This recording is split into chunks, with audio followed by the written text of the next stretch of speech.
daripada kitab Ayyuhal Walad, wahai anakku yang tercinta. Baik, kita ni ada ni semua tutur-tutur dalam. Okey, ayat ni dia panggil Ayyuhal Walad, wahai anakku yang tercinta. Cuma anak di sini bukanlah arti anak dari segi saiz, tapi anak dalam arti kata orang-orang yang menuntut akhirat dan anak murid. Okey, sebab tu maksud dia apa? Anak murid. Kalimah murid ni asalnya adalah bahasa Arab dan digunakan di dalam bahasa Melayu. Dan kalimah murid ini digunakan pada ilmu tasawuf pada asalnya. Maksud orang panggil anak murid tu apa? So murid ini datang daripada kalimah, asalnya adalah kalimah arada. Kalimah murid ni asalnya daripada kalimah arada. Apa dia maksud kalimah arada ni? Murid kali letak. Oh, dia bantang macam apa? Kalimah arada ni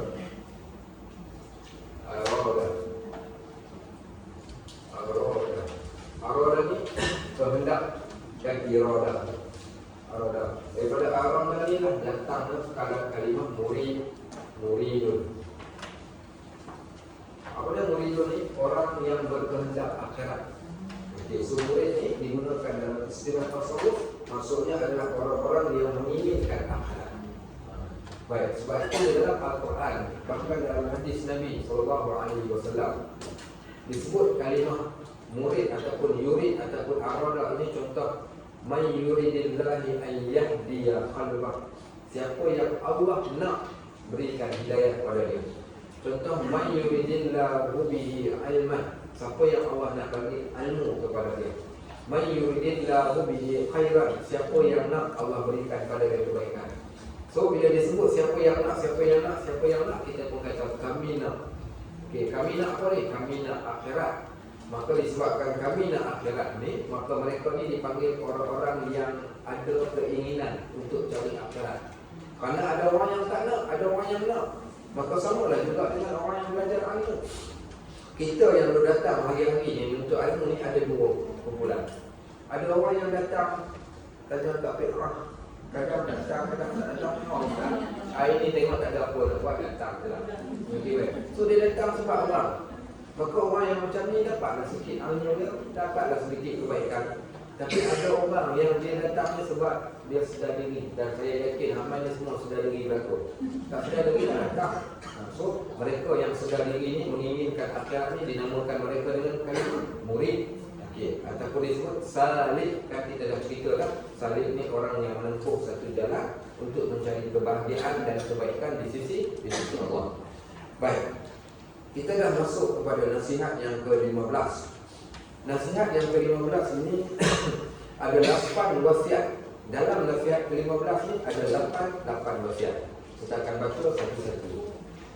Baik, kata Al-Imam Hatim Al-Asam. Okey, bukan Al-Asyam. Al-Asyam ni bunyi lain macam pula. Asyam macam asam lah pula.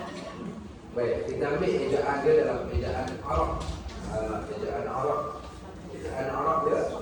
Okey, Hatim, nama dia Hatim.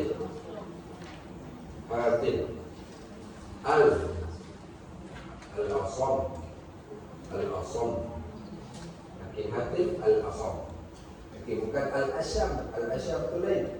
Kalau kita tengok teks asal dia, nama dia adalah Hatim Al-Asam. Apa makna Hatim Al-Asam ni?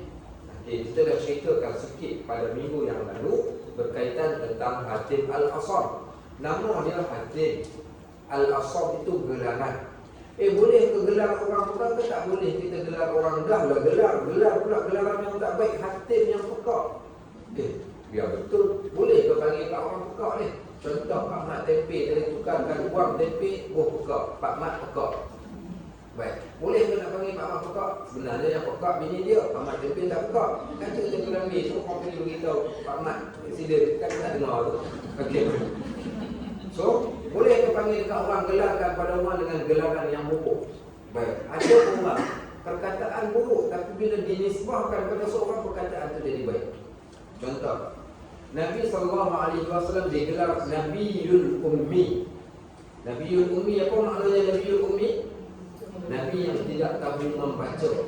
Kalau kita tak tahu membaca ni satu keaiban pada kita hari ini kalau tak pandai membaca. Tetapi tidak tahu membaca kepada Nabi SAW adalah satu mukjizat. Kenapa mukjizat? Dalam keadaan dia tak boleh membaca, kenapa Allah sengaja jadikan Nabi ini Nabi yang tidak boleh membaca supaya nak tunjukkan kelebihan Al-Quran itu yang diberikan kepada baginda, bukan direka daripada dia. Sengaja dijadikan begitu. Maka tidak membaca pada diri Nabi SAW adalah kelebihan, bukan kekurangan. Tapi kalau tidak membaca itu, tak boleh membaca pada kita adalah satu kekurangan. Itu dia. Sama dengan Al-Asam ni, iaitu seorang yang peka. Yang peka ni kalau ada pada kita adalah satu kekurangan. Tetapi yang peka ini bila dinisbahkan pada seorang, bahkan dia jadi kemuliaan. Kerana kemuliaan, sebab itu di sini tak boleh kita gelarkan pada seseorang satu gelaran yang dia tak suka. Dan gelaran itu mengaibkan. Adapun gelaran ini tidak mengaibkan dia. Kenapa mengaibkan? Contoh kita gelarkan pada orang, nama dia Pak Mat. Kita panggil dekat dia, Pak Mat buruk. Sebab itu orang dulu-dulu, kalau dia boleh buruk, dia naik bicycle, dia tak letak buruk dia dekat belakang, dia letak dekat depan. Kenapa? Kalau letak dekat belakang, orang panggil Pak Mat buruk. Kalau letak dekat depan, orang panggil buruk Pak Mat. Tengok dulu di depan. Baik, kamu boleh. So, boleh ke nak gelar orang? Dengan gelaran tak boleh. Wala tanabadu bil alqa. Allah kata dalam surah Al-Hujurat, jangan kalian menggelarkan seseorang dengan lakab, kata nama panggilan yang lain yang dia tak suka, masuk dalam kategori dosa besar. Adapun Al-Asam ini adalah satu kata yang dinisbahkan kepada beliau kerana kemuliaan dan kehebatannya pada satu sifat yang ada pada Allah, iaitu Al-Afiyah. Allah pelihara telinga dia. Dia bukan pekak, dia tak pekak, tapi Allah pelihara telinga dia daripada mendengar benda yang tidak baik. Sehingga kan berlaku kisah seorang perempuan, dia datang bertemu dengan Hatim Al-Asam nak bertanya satu soalan. Kerana gabra yang teramat, akhirnya dia terkentut dengan bunyi yang kuat. Bila dia terkentut, jatuhlah aib perempuan ini di hadapan Hatim Al-Asam ni. Tapi Allah takdirkan telinga dia tidak mendengar kentut perempuan itu tadi. Sampai kan perempuan itu tadi tak dengar ke tadi? Tak ada dengar apa pula. Bunyi macam bom tadi tak dengar. Tak ada dengar. Baik. Itu dipanggil apa? Al-Afiyah. Maka bila dia ceritakan kepada dia, dia katakan itulah afiyah, pemeliharaan Allah kepada kita. Sebab tu jangan pergi cari busuk orang, ataupun jangan pergi cari keaiban orang. Kerana kita tak tahu keaiban kita, biarkan keaiban itu keaiban berada dalam diri dia tanpa perlu diselak ataupun dicari. Kalau kita tak cari dan tak ada siapa datang cerita dekat kita, maka sekurang-kurangnya Allah pelihara telinga kita daripada memikirkan sesuatu benda yang mengaibkan.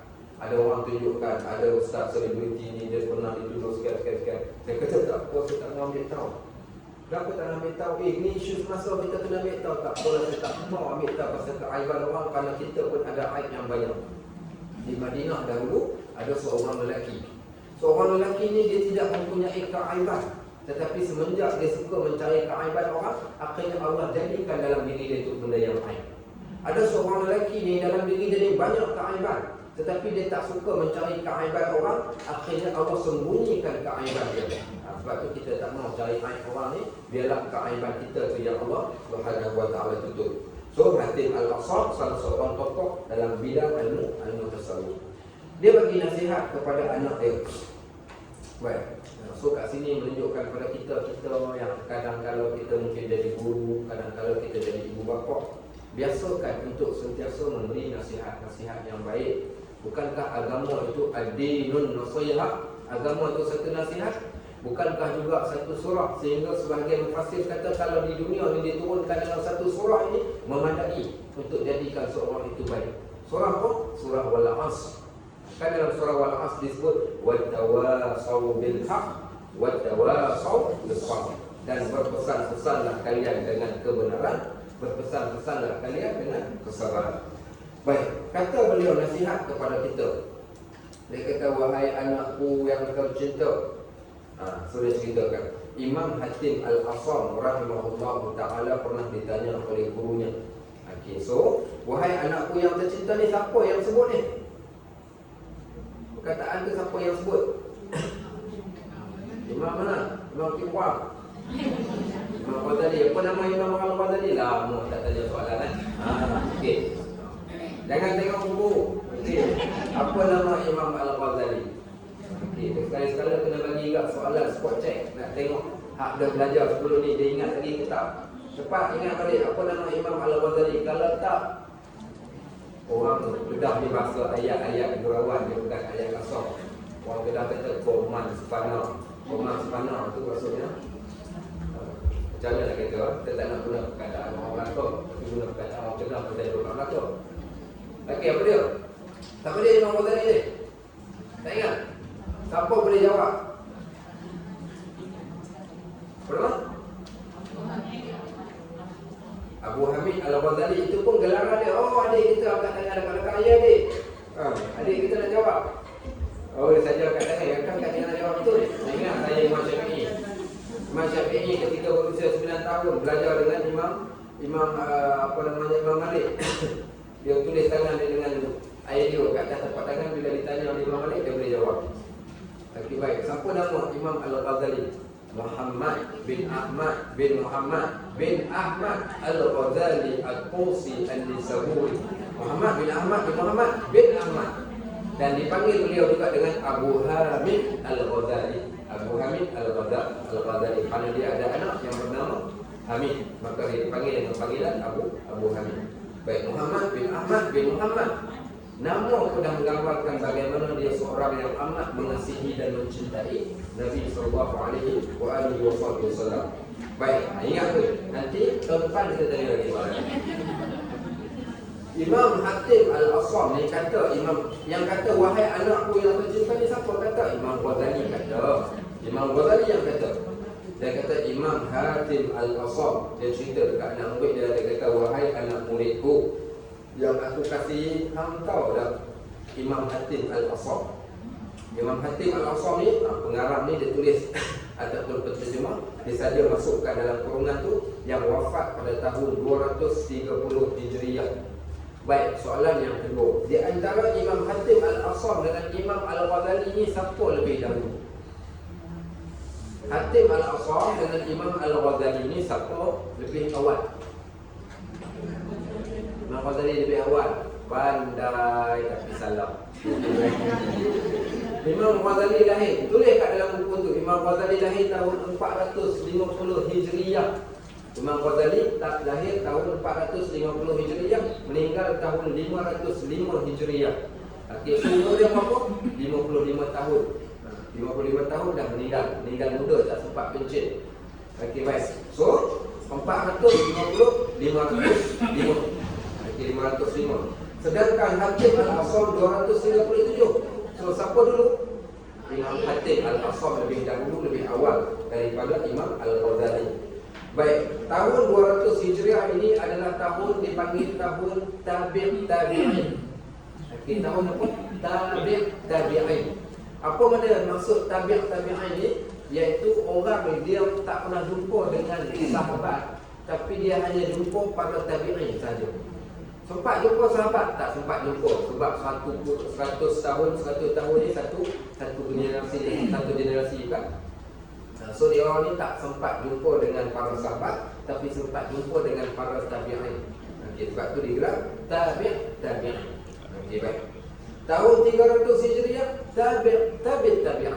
Okey, baik. Tahun 400 Hijriah maka mereka ni dipanggil dengan golongan khalaf. So Imam Ghazali ni kumpulan mana ni? Kita panggil mereka khalaf. Khalaf ni orang terkemudian. Okey, so khalaf ni orang terkemudian. Tahun 100, 200, 300 tabi'in dan juga kumpulan tabi'in. Baik, sama balik. Pernah ditanya oleh gurunya Imam Syafi'i Al-Balqi. Okey, untuk guru kepada Imam Hatim Al-Asam.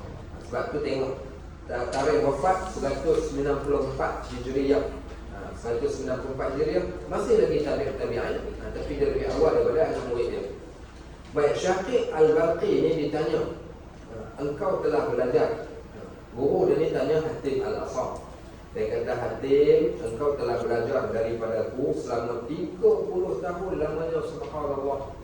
30 tahun lama. Sebab tu saya dah sebut dan kat tuan-tuan, dulu ada 6 syarat untuk tuntut ilmu. Okey, salah satu daripada 6 syarat tu panjang masa dia. Ingat lagi tak 6 syarat tu? Taubat tak ingat kalau tanya tadi. Okey, baik. Okay, baik. So ingat balik 6 benda. Nak dapatkan anu ada 6 benda. Apa dia? Lan tanalul ilm. Siapa kata ilmu ni nak tuntut dia kena ada 6 syarat ni? Siapa yang kata? Imam Asy-Syafi'i rahimahullah. Lan tanalul ilma illa bi sittatin sa'utbika an tafsiliha bi bayanin zaka'in wa harsin wa ijtihadin wa bulghatin wa suhbatu ustad wa qulu zamanin. Apa dia kata Imam Asy-Syafi'i? Dia kata kamu takkan dapat ilmu melainkan mesti dengan 6 benda. Kamu takkan dapat ilmu ni melainkan mesti kena tuntut ini dengan ada 6 syarat ni untuk dapatkan ilmu. Tanpa 6 syarat ni nescayakan dia takkan dapat pun ilmu tersebut. Apa dia 6 syarat tu? Syarat yang pertama. Okey, syarat yang pertama. Zakat nombor 1. Zakatun. Okey, zakat. Dan tanal al-ilm illa bi sittatin sa'utbika an tafsilha bi bayan zakat wa harsun. 2 wa harsun. Okey, 3 ijtihad. Zakat wa harsun wa ijtihad. 4 zakat wa bulghatin. Nampak? 5 Suhbatul Ustaz.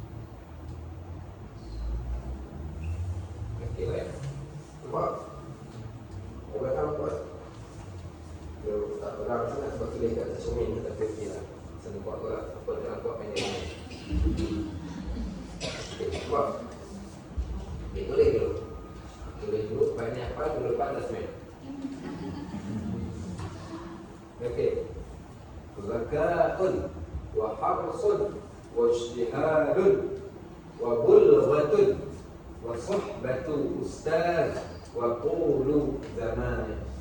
Okey, ada 6 syarat untuk sesiapa nak dapatkan ilmu, dia mesti kena ada 6 syarat. Zakatun wa harsun wa ijtihadun wa bulghatun wa suhbatu ustaz wa qulu zaman. Okey, ada 6 syarat untuk dapatkan ilmu. Tak apa, siapa susah tulis Jawi, tulis Arab, boleh tulis Umi, tulis terjemahan dia. Kalau nanti pukul 11 tak habis dia boleh tulis. Okey, boleh. Mesti dah siap. Okey. Apa makna zakat? Zakat ni yang pertama syarat nak dapat ilmu ni kena cerdik. Kalau cerdik tak mai. Kalau tak cerdik tak mai. Orang haji ni, orang ramai ni semua orang cerdik belaka. Bila cerdik tu? Cerdik ni bila boleh bezakan di antara roti canai dengan tosin. Okey, cerdik lah tu. Yang ni roti canai, yang ni tosin. Bila boleh bezakan di antara nasi goreng dengan nasi putih, cerdik lah tu. Maksud cerdik yang apa? Bila mana dia memayis, dia boleh nilai yang mana yang baik, yang mana yang tak baik. Itu orang cerdik. Nak tahu kita ni cerdik ke tak cerdik, SPM berapa, SPM 10A baru boleh datang rumah lagi. Tak. Maksud cerdik ni boleh nilai yang mana yang baik dan yang mana tak baik. Itu maksud cerdik. Sebab itu orang yang tak pandai menilai ilmu itu satu keperluan, dia tak akan datang. Menunjukkan jadi kurang cerdik. Salah dalam menilai sesuatu benda. So mesti kena cerdik. Baik. Yang kedua, wa harsun. Apa dia harsun? Harsun ni kena ada keinginan. Kalau tak ada keinginan, okey hari ni hari Isnin, berapa hari bulan? 3 hari bulan. Betul ke 3 hari? 3 hari bulan 10. Okey, kita jemput penceramah jemputan kita, iaitu malaikat maut. Okey, baik. Jemput malaikat maut pun tak tentu lagi dia boleh main. Pasal apa? Pasal tak ada keinginan. Lepas tu kalau tak ada keinginan, dia tak payah cerita lah cakap dekat dia hari ni lepas habis kuliah kita ada jamuan nasi biryani gam. Obat tak main, walaupun nasi biryani gam. Sebab tak ada keinginan. So orang yang menuntut ilmu ni dia mesti ada keinginan. Tanpa keinginan, minta maaf cakap lah. Tanpa pun datang ceramah pun dia takkan sudi nak datang. Baik, yang ketiga wajtihadun. Apa dia wajtihadun tu? Kena ada sungguh-sungguh. Sebab tu bila datang majlis ilmu ni dia ada 3 geng. Okey, 3 geng ni boleh tu jangan lebih daripada 3 lah. Okey, baik. Kun aliman. Sorry, orang dalam bab ilmu ni ada 4 kumpulan. Okey, jangan jadi yang nombor 5. 4 kumpulan ni pun dikira memadai. Kun aliman, jadi orang yang alim. Au muta'alliman, orang yang belajar. Au mustami'an, orang yang mendengar. Au muhibban, orang yang kasih. Wala takun khamisan fatuhlik. Jadilah 4 daripada 5 ni. Yang pertama boleh jadi tak orang alim, boleh, tapi kena belajar. Baik, yang kedua jadi apa? Kalau tak boleh jadi alim, jadilah orang yang muta'allim. Muta'allim ni orang yang belajar. Tak boleh jadi orang yang terpelajar, jadilah orang yang belajar. Baik, kalau tak boleh jadi orang yang belajar, jadilah orang yang mustami', orang yang mendengar. Apa beza kalau ustaz belajar dengan mendengar? Beza. Okey, yang belajar, mendengar sekadar mendengar. Mendengar tak perlu pun peralatan ilmu, tapi belajar perlukan peralatan ilmu. Kita bukan Imam Syafi'i, boleh tulis pakai air kat atas tempat tangan. Sebab tu peralatan ilmu antaranya adalah buku, peralatan-peralatan dia yang dia bawa ketika dia menuntut ilmu yang terbeza. Baik. Kemudian yang keempat, au muhibban, jadilah kalian orang yang kasih kepada ilmu. Kasih pada ilmu ni, minta maaf lah apa namanya, fi'ah kau pergi nak orang mengajar ni, fi'ah kata pergi. Asal akak tak boleh pergi lah fi'ah. Tak apalah sebab akak tak boleh pergi, kau kirim sekejap dalam akaun ni, bagi tahu turun kita dekat staf kata kita, kau dah bank-in dah 1 juta dekat. Okey, pasal akak tak boleh datang. Standar dia kasih pada majlis ilmu. Wala takun khamisan, yang kelima apa dia? Jangan kamu jadi orang yang mukrihan, orang yang membenci majlis ilmu. Fatublik, nescaya kalian akan binasa. Baik, so kena semua ni kena tunjukkan, buktikan. Kita dalam skrip kelas mereka, siapa tengok semalam saya tabik dekat Dr. Zulkifli Muhammad Al-Bakri. Luar biasa orangnya. Anak meninggal, kuliah tak penting. Okey, kuliah dia pagi semalam, ada kuliah duha dia, tapi anak dia meninggal pukul 5 pagi.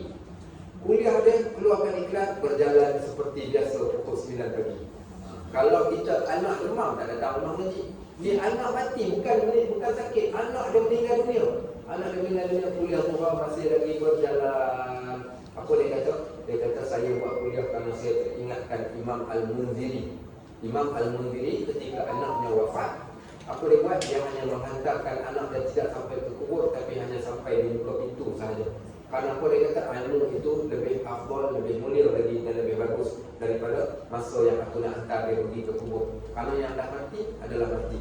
Maka apa dia buat? Dia masih kekal di dalam majlis ilmu dia. Maka dia kata ambil kira di situ. Maka aku tetap buatkan juga majlis ilmu kita. Walaupun anak dia meninggal dunia, so menunjukkan sungguh-sungguhnya dia ketika mana menyampaikan ilmu.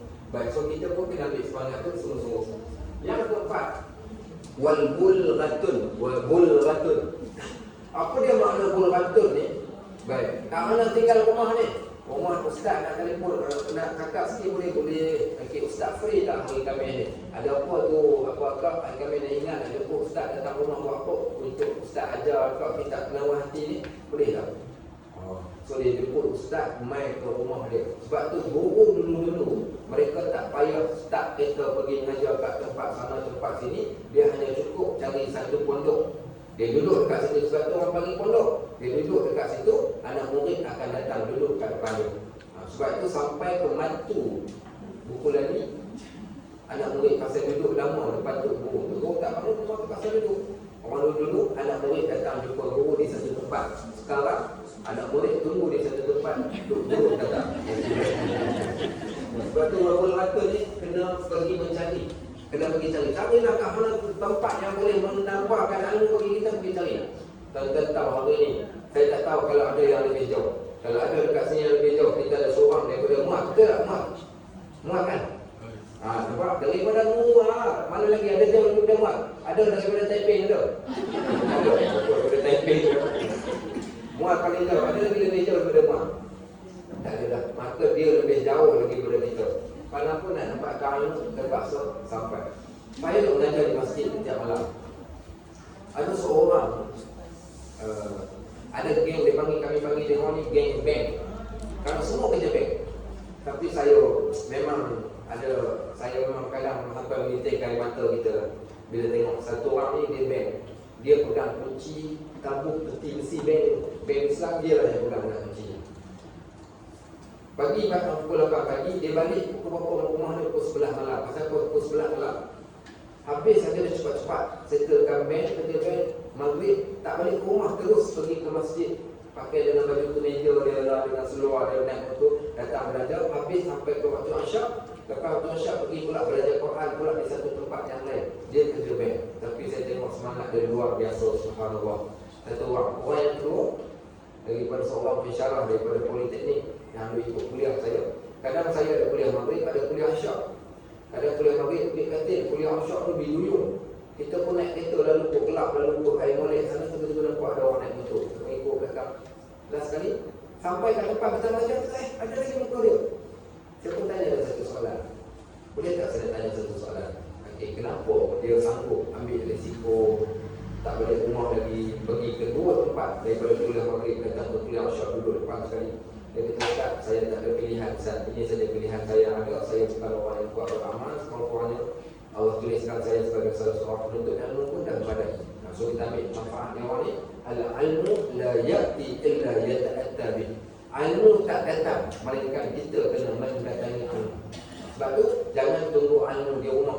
Dua kamu maaf cakap sahabat-sahabat kita yang mungkin ikut secara online ni, bukan kata tak bagus, tapi kalau boleh duduk kat depan ni lagi bagus. Tapi apa boleh buat kalau terpaksa jaga cucu ke jaga anak ke, daripada tak dapat langsung ilmu, online pun online lah. So yang kat depan ni kita panggil alam nyata, yang online alam main.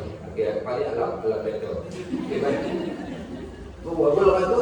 Ingat kena cari. Wasuh bantu Ustaz boleh tak saya nak friend Ustaz dekat Facebook? Masa pun tadi Ustaz kata kalau nak dapat ilmu kena bersahabat dengan Ustaz. Bukan itu maksud saya. Bersahabat dengan Ustaz ni maksudnya kawan dengan orang yang berilmu, kawan dengan orang yang sukakan pada ilmu, kawan dengan orang yang boleh menaikkan semangat kita untuk dapat ilmu. Terutama kita katakan di kalangan guru-guru bila kita berdamping dengan mereka, seumpama hadis, iaitu bersahabat dengan tukang besi dapatlah bau besi, bersahabat dengan tukang minyak wangi dapatlah wanginya. Maka begitulah keadaan di sebab dia bersahabat, sentiasa bersahabat dengan orang yang berilmu seumpama para sahabat. Baik, siapa yang pernah pergi ke Raudhah di Madinah?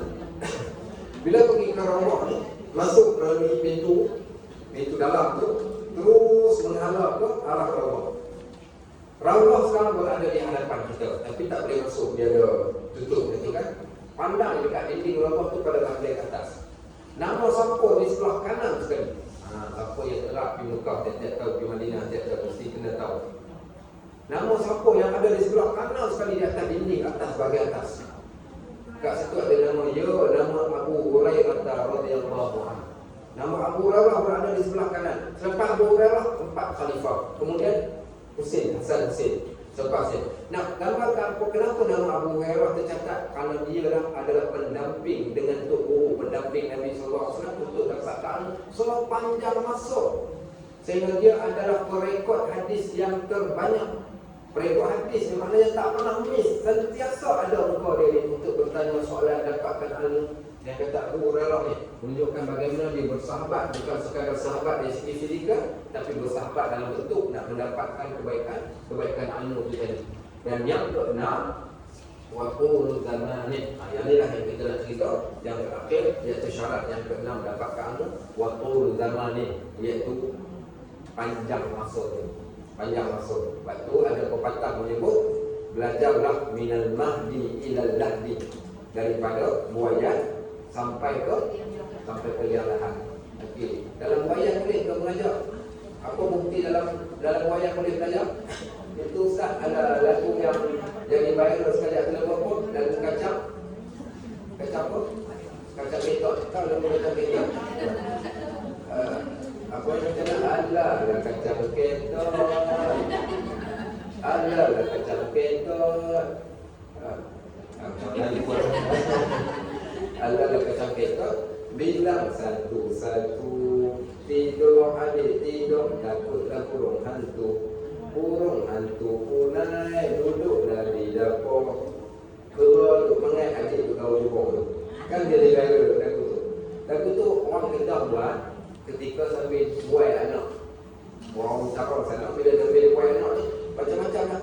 Itu kadang bila kita tak ada pengisian, tak ada ilmu, even waktu buai anak pun kita akan menyanyi lagu-lagu yang tak apa-apa. Saya ingat saya jiran depan rumah saya, depan belakang rumah dia tu kebun ketang.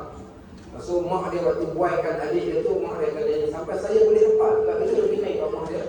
Mak dia nyanyi lagu rumah dan kami tepilah kebun sambil buai. Nyanyi. So apa yang kita ambil kisah Anas bin Malik. Anas bin Malik ni dia kanak-kanak yang pertama perkataan keluar daripada mulut dia adalah perkataan Allah. Ketika dia dilahirkan, mak dia Ummu Sulaim telah berazam, kata mak dia ni, aku nak anak aku ini perkataan pertama keluar daripada mulut dia adalah perkataan Allah. Tiap-tiap hari mak dia akan melakukan ataupun mak dia akan sentiasa latih pada dia untuk menyebut Allah. Allah sehinggalah kata Anas, perkataan pertama yang keluar daripada mulut aku adalah perkataan Allah. Sebab itu penting kita katakan bermula belajar itu daripada buaya lagi kita dah start belajar. Saya yakin hari ini qul huwallahu ahad, Fatihah kita belajar ketika kecil, bukan sebab dasar mak bapak kita dah punya. Ilal lahdi, sampailah ke liang lahat. Baik, sampai ke liang lahat ni maksudnya dia bagi sirah mubalarah. Sirah mubalarah tu nak ceritakan dari segi perumpamaan, kalau boleh biarlah belajar sampai mati. Sampai mati kita belajar seboleh-bolehnya, biar mati ketika tengah belajar. Kata amin. Tengah sebut tadi. Baik. Syekh Ramadan Al-Buti, guru kami, dia orang tanya dia soalan, sampai bila nak mengajar? Dia kata insya-Allah sampai akhir hayat. Dan Allah makbulkan doa dia. Dia meninggal ketika tengah belajar, tengah mengajar, bom meletup daripada bawah meja. Jadi dia meninggal dalam keadaan peluk Al-Quran. Peluk Al-Quran dalam badan penuh kat badan. Orang nak bawa keluar dari masjid, dia kata tak, biarkan aku meninggal kat dalam masjid. Dan akhirnya dia meninggal kat dalam masjid ketika sedang belajar. Guru kami yang kedua nama Syekh Badron. Kami belajar dengan dia kitab, bukan kitab kecil, yang Anak Qalibi, Bujarini Al-Khatib 5 ke 6 jilid. Setiap pagi selepas subuh. Tanya dia sampai bila tu guru nak ajar kami? Dia kata sampai mati. Dan pagi terakhir kami habis belajar kitab Bujarini Al-Khatib 6 jilid. Kami pun tak apalah, salam dengan dia. Balik ke rumah kita cakap ke kawan-kawan di mana orang ni, kita beli barang dapur sikit, kita biar tahu Syekh sebagai hadiah, dan sebab dia tak nak terima duit, hadiah kita dah tamat satu kitab ni. Pagi tu ke 9 pergi lah rumah dia, pergi masuk orang ramai. Orang ramai tanya kenapa, dia kata Syekh dah meninggal dunia, baru saja meninggal. So betul apa yang dia kata, aku akan ajar sampai ke akhir hayat. Ngam-ngam habis kitab, guru mati. Yang ni baru guru mati. Alhamdulillah lepas. Baik, so kata Hatim Al-Basar ni, sebagaimana diceritakan oleh Imam Al-Ghazali, engkau belajarlah. Dia kata engkau telah belajar daripada aku selama 30 tahun lama. Masuk lama sangat. Apakah ilmu yang telah engkau dapatkan daripada aku? Dalam masa 30 tahun, apa yang kau dapat? Baik, saya tak tanya macam tu sebab saya bukan guru pun. Saya sekadar menafalkan. Mungkin ada tuan-tuan belajar dengan mana-mana guru dalam tempoh masa yang lama. Mungkin kita fikir balik, ya Allah, aku dah belajar lama dan dengan ustaz sekian-sekian. Apa yang aku dah dapat daripada dia? Bila seorang belajar dengan guru ni, dia akan dapat beberapa benda. Ataupun salah satu daripada guru. Yang pertama ilmu, yang kedua adab. Yang pertama ilmu, yang kedua adab. Diceritakan bagaimana Ibn Qayyim Al-Jawziyah ketika dia mengajar ilmu ni, datang orang ni, puluh ribu orang datang majlis ilmu. Macam semalam kat belakang berselawat, kita orang datang ramai. Datang ramai. Zaman tu zaman tidak ada pembesar suara. Jarak suara boleh didengari ni sebagaimana apa yang akan baca dalam kitab ini, kata dalam ruang 500 orang. Suara guru ni dapat didengari kepada anak murid. Bayangkan bagaimana tekak guru tu nak kena jerit. Dalam lingkungan 500 orang, radius 500 orang ni boleh dengar lagi ucapan guru tu tadi. Baki yang sampai keluar, sampai ke jalan-jalan, ada orang lagi duduk. Kenapa mereka datang? Ditanyakan pada jumlah yang jauh yang tak dengar suara tu tadi. Bila ditanya kepada mereka, maka dia kata, ya mungkin kami, kalau kami duduk depan, kami akan dapat ilmu. Tetapi kami datang di belakang ni bukan sekadar nak dapatkan ilmu. Mungkin kami tak dapat ilmu, tapi kami dapat dalam bab adab. Kalau orang yang datang belajar ilmu adalah orang yang penuh dengan adab dan juga akhlak. So mungkin ada orang dia tak dapat dengar apa yang dicakapkan, tapi dia dapat melihat adab, budi pekerti dari segi akhlak. Di situlah mereka mengambil kebaikan dan kebajikan. Selain daripada dapat ikut apa yang mereka lakukan dari segi kebaikan. So yang pertama ilmu, yang keduanya adab, dan yang ketiga keberkatan di dalam majlis ilmu, walaupun mungkin kita tak faham. Saya ceritakan satu kisah. Sebab tu kalau cerita buat menuntut ilmu ni, Masya Allah. Dan saya suka cerita sebab yang pertama motivasi pada saya, dan yang kedua motivasi pada orang lain.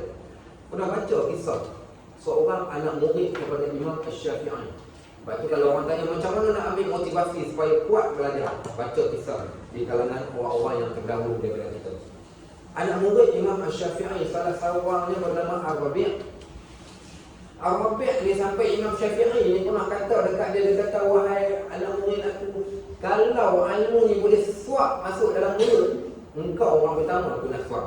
Sebab anak murid dia ni nama yang amat lembab. Berapa puluh tahun dia belajar? 40 tahun belajar dengan Imam Syafi'i. Tapi akhirnya apa berlaku? Akhirnya dia menjadi pelajar terbaik setelah 40 tahun sekali.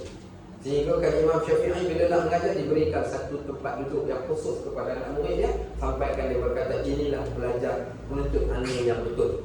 Dia sabar selama 40 tahun daripada tak dapat ilmu, akhirnya Allah berikan kepada dia ilmu tersebut. Baik, satu soalan. Okey, siapa pernah dengar kisah penuntut ilmu paling jauh? Penuntut ilmu paling jauh. Pernah? Kalau ada orang buat teka-teki. Okey. Nama dia adalah Baqi' bin Makhlad. Okey, seorang lelaki. Nama dia Baqi' bin Makhlad ataupun dikenali dengan Ibnu Makhlad. Okey, siapa yang ni balik tu cari nama ni, cari kisah cerita dia ni untuk memotivasikan kita. Ibnu Makhlad. Nama dia Ibnu Makhlad. Siapa dia Ibnu Makhlad ni? Kalau siapa boleh cek jarak, dia adalah orang, bukan orang Melayu, bukan orang Jawa, bukan orang Arab, tapi dia orang Spain. Dia adalah orang yang asal negara dia tu negara Spain, Andalus, Spain ni. Baik, bayangkan tengok, dia boleh berjalan kaki, bukan naik kenderaan, bukan naik kapal layar, bukan naik kapal terbang, berjalan dengan kedua kaki dia daripada Spain pergi ke Baghdad. Tengok berapa jauh jarak perjalanan. Spain pergi ke Baghdad, berapa ribu kilometer berjalan kaki, semata-mata nak dengar hadis daripada seorang tokoh hadis. Siapa tokoh hadis tu? Tokoh hadis tu adalah Imam Ahmad bin Hanbal.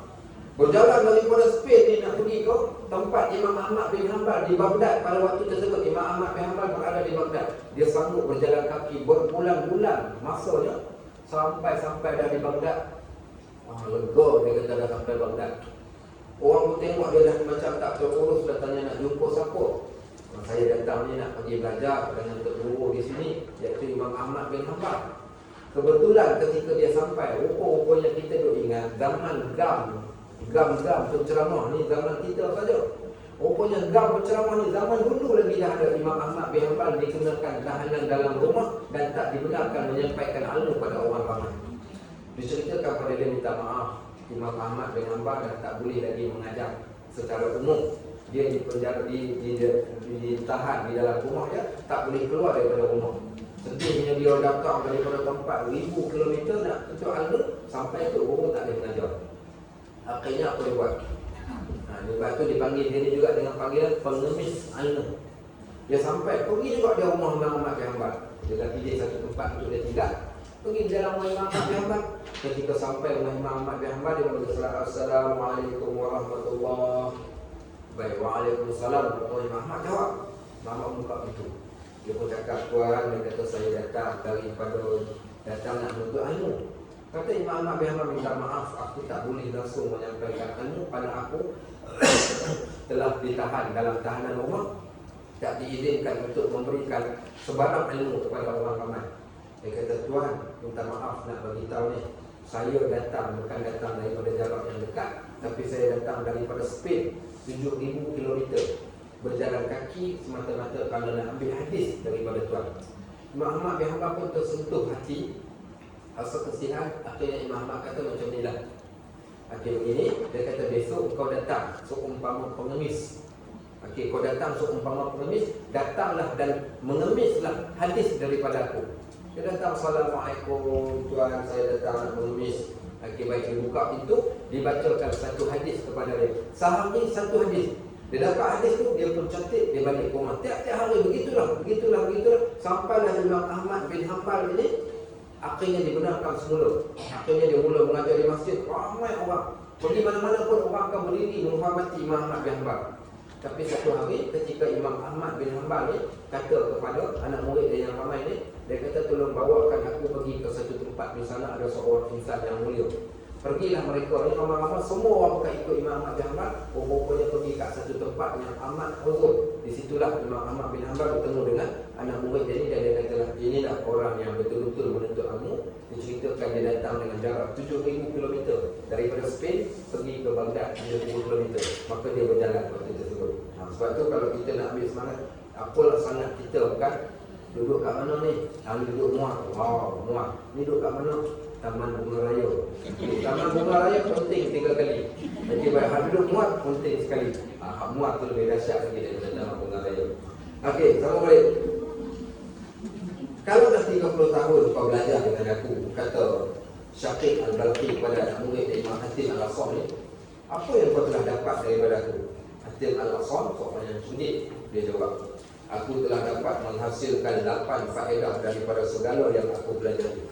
Ini seorang anak murid yang pintar. Dia tak bertunggu guru ni suap semua dalam mulut dia, tapi dia sendiri boleh buat satu rumusan hasil daripada dia ikut kuliah, iaitu Syaqiq Al-Balqi. Dia kata ada 8 benda, dan dia kata pada fikiran aku 8 benda ini mencukupi bagi aku, dan aku mengharapkannya dengan keselamatan dan kesejahteraanku pada hari kiamat nanti, pada 8 benda yang aku belajar daripada kau.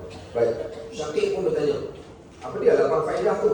Maka Hatim Al-Asam pun menjawab, 8 faedah itu adalah, faedah pertama, sesungguhnya aku telah melihat kepada makhluk-makhluk yang ada di dunia ini, lalu aku mendapati bahawa bagi setiap makhluk ini mesti ada sesuatu yang dikasihinya dan diasyikinya. Oh, di bahasa Melayu yang di Arab, bahasa Arab yang dimelayukan. Baik.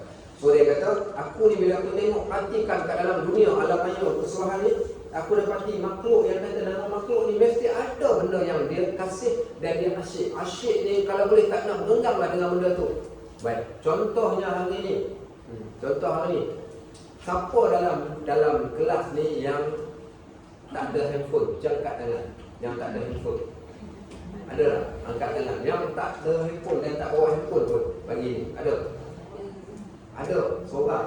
Oh, Masya Allah ada. Tak bawa handphone. Nampak? Yang ni maknanya dia ada handphone yang apalah sangat. Hak bawa tu semua dah sedang asyik dengan handphone masing-masing. Handphone umpama nyamuk. Kalau tak bawa handphone ni rasa naik motor dah ni 10 km patah balik. Assalamualaikum. Kau salah asal belakang kena pergi dah ni, kena balik pula. Tertinggal lah apa nama PA. Tinggal apa bang? Tertinggal Quran. Baik. Apa dia jadi dekat PA? Allahu Akbar, kena buang dia tu pefan. Kenapa dia benar terkejut? Suami dia buang tabiat, tertinggal Quran, patah balik.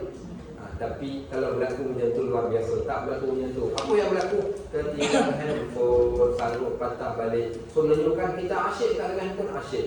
Nak tahu asyik tak asyik kita, sebab tu saya katakan, pernah tahu tak? Saya pernah cerita tak ada setan mata satu, ada setan mata dua, ada setan mata tiga? Pernah? Tak pernah. Ada satu lagi setan, sekarang ni setan mata 4. Setan ni setan mata 3. Ni. Okey baik. Yang ni setan mata 3. Ada hak mata 1, ada hak mata 2, ada hak mata 4. Okey baik. So tengok masing-masing setan yang ada. Yang ni lah yang kadang-kadang nak solat di awal waktu jadi di hujung waktu. Yang ni juga kadang-kadang yang kita nak buat satu benda yang berfaedah, akhirnya buat benda yang tak faedah tu. Sebab tu saya katakan setan walaupun boleh gunakan pada jalan kebaikan, tapi kadang-kadang banyak digunakan. Kita tak adalah kata buat benda jahat, tapi at least buat benda yang lapar, membuang masa, sehingga kan kadang-kadang dalam tempoh masa sehari. Sebab tu saya setkan satu benda dalam handphone ni. Kalau biasanya siapa yang ada iPhone ni kan, kalau Samsung pun ada, Android pun ada, berapa lama dalam sehari tu kita telah gunakan. Satu hari ni, waktu saya duduk dekat yang ni ni lah, tengok 2 jam dah rupanya saya tengok pegang handphone tu 2 jam. 2 jam kita duk buka satu benda ni. Dah 2 jam saya kata subhanallah, 2 jam kalau lah aku baca Quran 2 jam tidak sampai 2 juzuk. Tapi sebab handphone inilah menyebabkan kita banyak baca mesej daripada baca mesej Allah. Itu salah satunya. Asyik lah tu. Asyik ni maksudnya tak boleh berhentang pun. Sehingga kadang-kadang handphone tu duduk dekat dada. Al-Quran tak letak kat dada ni, bukit atas tu. Bukit atas nak ceritakan bagaimana asyiknya kita. Baik, sebab tu kalau tuan-tuan jumpa dekat mana-mana traffic light, sampai dekat traffic light, tiba-tiba tengok kereta sebelah traffic light tu, hospital pantai tu. Ada orang, dia sedang baca Al-Quran. Apa tuan-tuan buat? Tarik handbrake, berhenti ketuk tingkap dia. Dia buka, pergi cun tangan dia. Barangkali tu mungkin boleh. Sebab biasanya dekat traffic light apa orang buat? Orang akan pegang handphone. Tapi saya pernah tersalah. Dekaan saya bersangka orang macam saya juga dekat traffic light buka handphone. Rupanya satu hari, dia tanah ke sekolah tadi tu. Ada satu kereta ni, saya tengok. Dia duduk dalam kereta itu, tapi saya tunggu dia kat belakang sedang masuk parking. Dia tak keluar-keluar juga. Saya pun dengan mendengusnya aku dah terlambat nak masuk parking, tak boleh nak hantar anak aku ni. Saya parking kat belakang dia. Ambil anak saya pun lalu ke tepi tingkap. Nak pergi tengok apa yang kau buat ni, tak terlambat sangat kau dalam kereta. Subhanallah, Allah nak tunjukkan dekat saya. Tiba-tiba bila saya tulis, ada seorang perempuan ni, dia duduk dalam kereta, dia tengah duduk baca Al-Quran dalam kereta. Lepas tu saya kata yang Allah sengaja dah tunjuk dulu aku duduk ceramah, aku kata ke orang, tak ada orang yang baca Al-Quran dalam kereta. Sekali Allah tunjukkan semua, ada orang baca Al-Quran dalam kereta. Tapi poin nak gambarkan, kita ni, ada orang ni dia kasih pada sesuatu sampai ke tahap asyik. Asyik ni kalau boleh tak boleh, hilangkan daripada diri dia. Sebab tu ada orang tanya soalan, dia kata ustaz, saya ada masalah dengan suami, dengan isteri gitu gini. Dia kata minta maaf lah, bukan saya tak sudi jawab. Saya kata dalam channel kita ni disebabkan kita tak sibukkan kita ni dengan akhirat. Akhirnya Allah jadikan sibukkan kita dengan benda-benda yang ada di sekitar kita ni, sampaikan benda tu tadi akhirnya jadi masalah balik pada kita. Baik, so dia jawab, sesungguhnya aku dapat belajar bila mana aku melihat ramai orang ni dia kasih pada sesuatu benda sampai jadi asyik. Dan aku lihat pula ada sebahagian daripada sesuatu yang dia kasih itu hanya teman kekasih dia ni sampai dia sakit sahaja. Termasuklah kita katakan isteri kita pun, suami kita pun, orang-orang yang kita sayang. Sampai bila dia boleh teman kita? Sampai ketika kita sakit. Dan ada pula yang sentiasa teman sampai ke dalam kubur. Baik, so ada dua. Satu boleh teman kita sampai akhir hayat. Yang kedua, teman kita selepas hayat hidup ni, selepas tu dia masih teman kita. Apa dia dua benda tu? Yang pertama yang kita suka kat dunia ni, isteri ke, harta benda ke, apa semua ni hanya berada dengan kita ketika hidup. Mati saja siapa dia dengan kita? Amal kebaikan kita yang akan teman kita. Manakala yang lain yang dia kasihi ketika di dunia dia semua akan balik. Tapi satu saja yang akan balik, yang akan berada bersama dengan kekasih dia kat dalam kubur. So ingat, al-mar'u ma'a man ahab. Kata Anas, hadis ini yang menjadikan aku suka. Kata Nabi SAW satu hari kepada Anas, wahai Anas, seseorang akan berada dengan yang dia kasih. Dan seseorang itu juga dia akan meninggal dunia ni dengan benda yang dia kasih. Baik, betul tak yang ni? Ada banyak bukti yang menunjukkan betul. Saya bagi satu contoh. Bapak saya ni minat suka sungguh dengan buah durian. Kalau buah durian di tengah malam pun buka dekat dia nak makan. Pergi mana-mana kalau nampak buah durian, dia buah durian. Sampai macam tu lah nak cerita minatnya dengan buah durian ni. Dan akhirnya Allah jadikan makanan terakhir masuk dalam mulut bapak saya sebelum dia meninggal adalah buah durian. Itu orang panggil istilah penkunan, tak penkunan tu. Durian. Nenek saya ni pula suka semua dia dengan roti canai. 2 minggu dia dah terbaring, mulut tak bercakap, mata pejam. Duduk terbaring kat atas katil. Hari terakhir, hari dia nak meninggal tu, tiba-tiba dia bercakap. Dia kata nak makan roti canai. Dia baik macam tu. Dia beli roti canai 10 biji. Saya ingat ke sepupu saya kata, hang ingat tu nenek kau ni hantu raya. Dah sampai roti canai ni roti canai ni. Tak menyangkut, kau ambil roti canai tak kata di mulut tak masuk. Tapi teringin nak makan. Dan gambarkan orang dia akan cari benda yang dia kasih. Ada orang ketika nak meninggal dia suka kalau ada orang-orang yang dia kasih ni ada di sisi dia pada waktu tersebut. Sebab tu Nabi kata al-mar'u ma'a man ahab, seseorang akan berada dengan benda yang dia kasih. Satu kitab saya baca, kitab ni tajuk dia Dr. Abdullah Al-Jubair. daripada Riyadh Saudi, doktor perubatan. Apa dia maksud tajuk kitab ni? Musyahadatul Tabib. Tajuk kitab dalam bahasa Arab, penyaksian seorang doktor. Okey, seorang doktor ni yang menyaksikan pasien meninggal kat depan dia. Jadi dia kumpulkan pengalaman dia melihat orang yang mati depan dia ni, dia kumpulkan jadikan satu buku yang dia tulis. Dia tak pasti ada terjemahan ataupun tak. Saya baca kitab dalam bahasa Arab, Musyahadatul Tabib. Dalam kitab tu dia ceritakan, dia kata satu hari ni, dia tajuk dalam tajuk besar dia, ahli Quran mati dengan Al-Quran, ahli muzik mati dengan muzik. Ada seorang lelaki, dia kata waktu dia masuk masuk ward ni, ward dekat ICU lah. Hari tu dia bertugas, dia kata bila dia masuk ke ward ni, tiba-tiba ada orang datang jumpa dia, kata doktor minta tolong, bapak kami ni nampak macam dah nazak sebab oksigen dia dah drop. Jadi dia pun pergi tengok betul lah Pak Haji ni dah sampai ke tahap nazak. Jadi dia kata memang betul bapak korang ni dalam keadaan nazak. Maksudnya sekarang ni korang buatlah apa yang bapak korang suka buat. Okey, jadi bapak dia ni walaupun dalam keadaan nazak tu, apa dia buat? Dia minta anak-anak dia ni kata bacakan Al-Quran. Jadi anak-anak semua baca Al-Quran di sisi bapak yang tengah nazak ni. Ketika tengah baca Al-Quran tu, tiba-tiba oksigen dia naik balik dari normal. Dan dia pun dapat baca Al-Quran dengan anak-anak dia. Baca Al-Quran dengan anak-anak dia. Dan ketika tengah baca Al-Quran dengan anak-anak, waktu tu lah Allah ambil nyawa dia waktu saat tengah baca Al-Quran. Itu yang dia katakan, akhirnya dia kata ahli Quran mati dengan Al-Quran. Baik, contoh yang kedua ahli Al-Quran mati dengan Al-Quran ni Syekh Abdul Fattah Abu Ghuddah. Seorang syekh yang luar biasa. Tengok muka dia berseronok, muka yang amat bersih. Syekh Abdul Fattah Abu Ghuddah ni seorang pengarang kitab.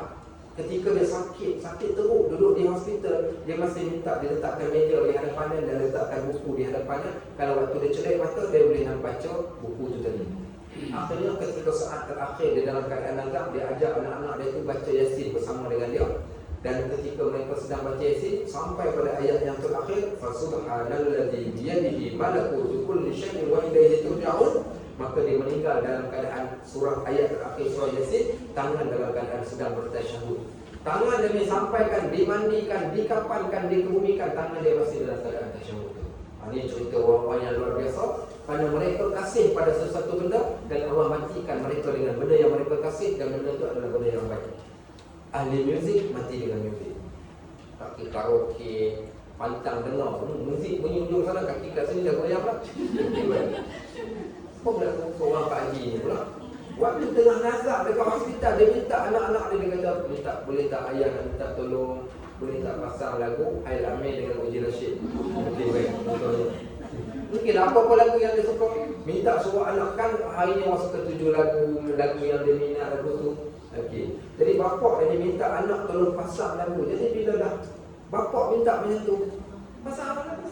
Bila pasang, akhirnya Allah ambil nyawa bapak dia saat ketika dengar lagu tadi. Bila dia tanya apa pekerjaan bapak, orang kata bapak kami adalah pemuzik. So ahli muzik mati dengan muzik, ahli Quran mati dengan Quran. So apa yang kita cinta, biarlah benda yang cinta tu boleh teman kita kat kubur. Jangan cinta dekat dunia semata-mata, akhirnya benda yang dicintai itu akan meninggalkan kita, bahkan mendatangkan mudarat bagi kita saat ketika kita meninggal. Baik, walhamdulillahirabbil alamin. Allahu